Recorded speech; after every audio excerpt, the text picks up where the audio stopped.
Hello my friends and welcome once more to this Red Gaming Tech video with myself, Marta. As always, I'm here with the latest news from the tech world from the last 24 or so hours as of the 10th of April. Hope you guys are enjoying your Easter Friday as best you can. I know it's a bit of a weird situation.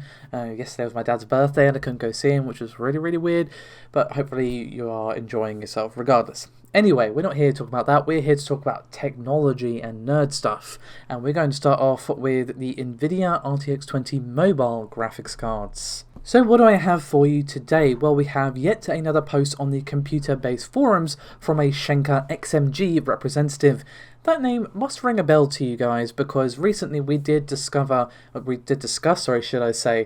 the fact that a Schenker rep did say one of their laptops was going to have a Ryzen 3950X inside.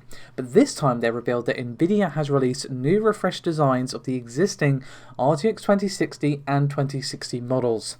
Now I just want to be super safety clear, these are not super variants. They do not feature more cores, they're the same cards as Max P models just with a higher clock speed. The main difference between them and the actual normal 2060 and 2070 models for mobile is that it does feature some very important hardware optimizations that did come from Super. These are low voltage memory, 1.25 volts versus 1.35 volts, and a new regulator. Memory can consume up to 20% of the total graphics power, or TGP, so this does provide a notable performance boost of the original, and obviously you've got the higher clock speed as well to kind of give that a bit of a kick. Now, for the RTX 2070, the TGP is unchanged. It is still 115 watts, but the TGP of the 2060 has been increased from 90 watts to 115. And also, according to Notebook Check, the 2060 mobile refresh features the TU106735 GPU, as well as a boost frequency of 1485 MHz. As for the 2060R, the clock speeds, unfortunately, at the moment are unconfirmed. But if you want to read the source for this yourself, you can find the computer-based thread in the description below this video. Obviously, it is in German, so either, you need to be able to read German or have your Google Translate open. Either way, we're going to move on to our next topic, which is something from Intel and the 10900F. So this is actually regarding the power and thermal figures for this particular processor, which of course will be part of Intel's Comet Lake S desktop lineup.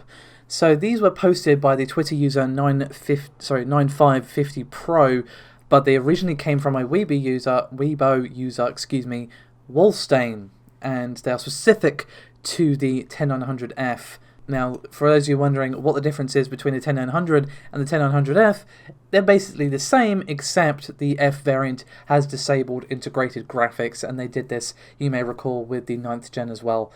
So, what do we actually see in terms of power envelope then? A little bit of preamble before I get to that. So we have PL1, which is the base frequency, but the actual TDP, PL2, is much higher. So the PL1 is the base TDP figure, which is derived from the base frequency, and then PL2 is the actual TDP, is much higher. So we see from this tweet that the PL1 is 170 watts and the PL2 is 224 and the all-core turbo is 4.5 gigahertz. Now let's refresh your memory on the specs of this particular part, shall we? Because that is important to kind of make sense of how good or bad these particular figures are, should I say, sorry. It is a 10-core part. So let's compare this against, say, the 9900KS, which is 8 cores, 5 GHz frequency. Now this was 170 watts at maximum load, but the Ryzen 9 3950X, which is 16 cores, has 146 watts at full load. So what can we take away from what I just said? Well, this thing is not very efficient if these figures are to be believed, and obviously we should always take unconfirmed rumours, speculation, leaks with a pinch of salt as normal. So it does seem Intel have gone for the pure brute force on this particular part. How well it's going to work out for them, I don't know. There's also reports from the same person that this temperature is really damn hot, climbing to 93 degrees at full load, and on average stays around 70 to 75 degrees, sorry. And they also conducted a bit of a test, an FPU test, where the processor reported temperatures of up to 83 degrees Celsius, and this was with a AIO cooler, while a high-end cooler only managed to sustain 80 degree temperatures. So basically, to summarize, this is more power hungry and runs hotter than the 9th generation. Not exactly a good sign, but obviously, again, let's just take all this with a pinch of salt. But if this turns out to be accurate for the final release product, it's a bit of a yikes moment, dude.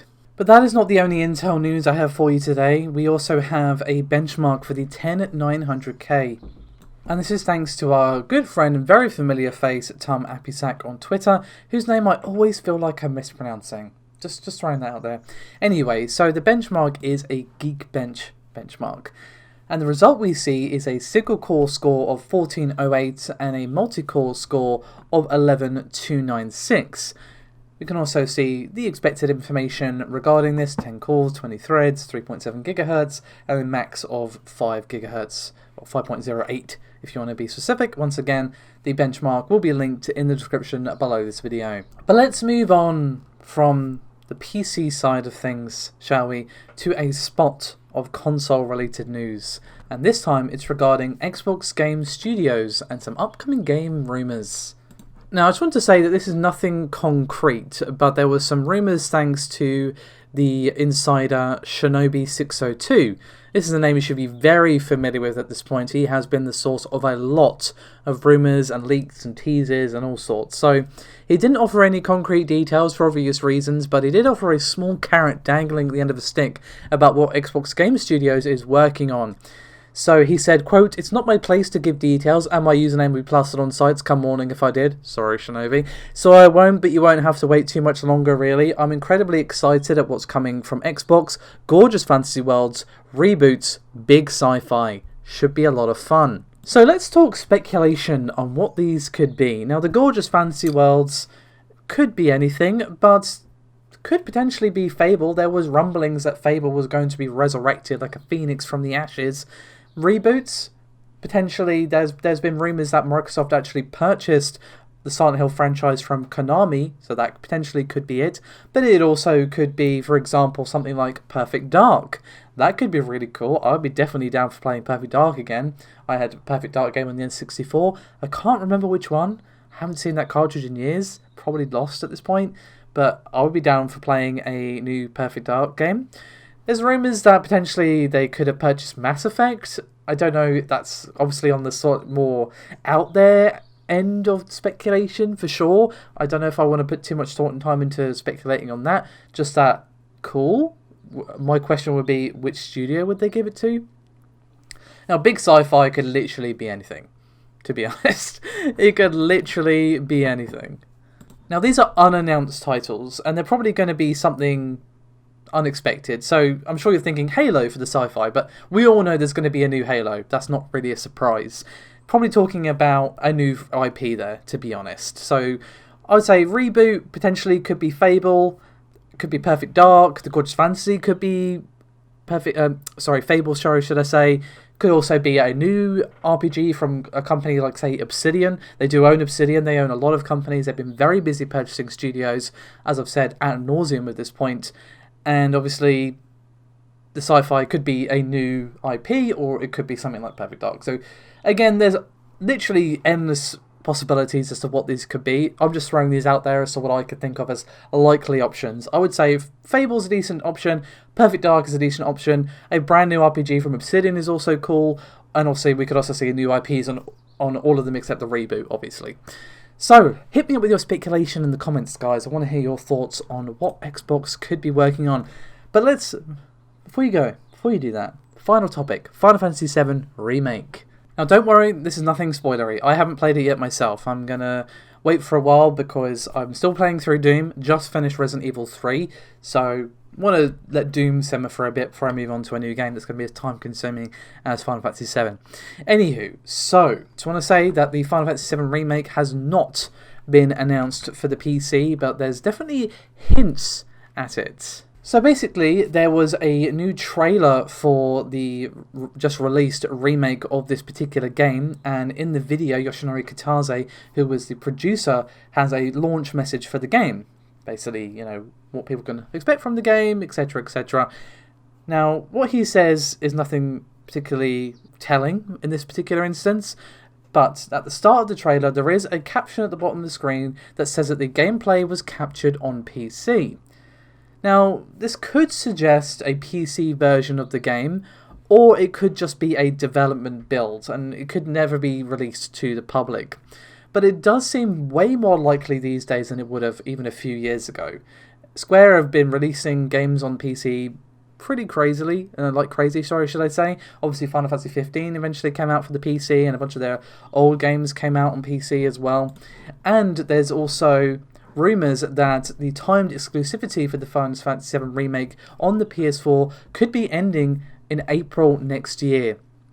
So if that's the case, that could be when we would see it come out on PC. Will we see it come out on Xbox? Really hard to say.